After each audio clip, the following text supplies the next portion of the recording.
Szia! Ebben a videóban ezt a HTML-pad nevű program alaphasználatát mutatom be. Ezzel pillanatok alatt elkészítheted a weboldalad tartalmát. Azért van erre a programra szükség, mert vannak olyan oldalak, ahol a tartalmat HTML-ben kell megírni. Ez a program már régebbi verzió, de könnyebb a kezelése. Ennek a legújabb kiadása a 10.0 sokkal nehezebb és ott már többen kell dolgoznod.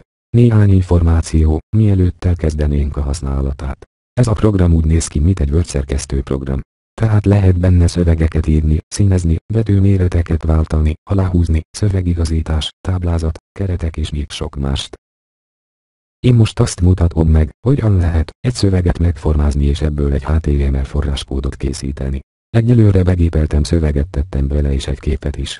A szöveg és a kép valós adatokból van, de ez csak minta.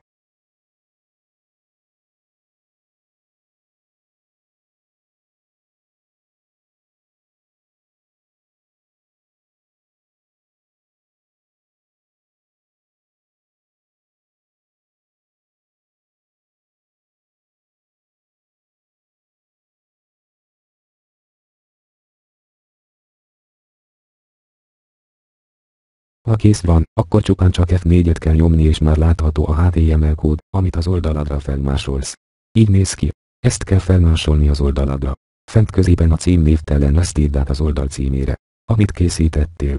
Ha nem jó benne valami vagy szeretnél hozzáírni, akkor F2-vel vissza tudsz menni a sima szerkesztőbe. A PHP Fusion weboldalak tartalmát ennek a program segítségével pillanatok alatt elkészítheted. Ebbe a videóba ennyi fért bele.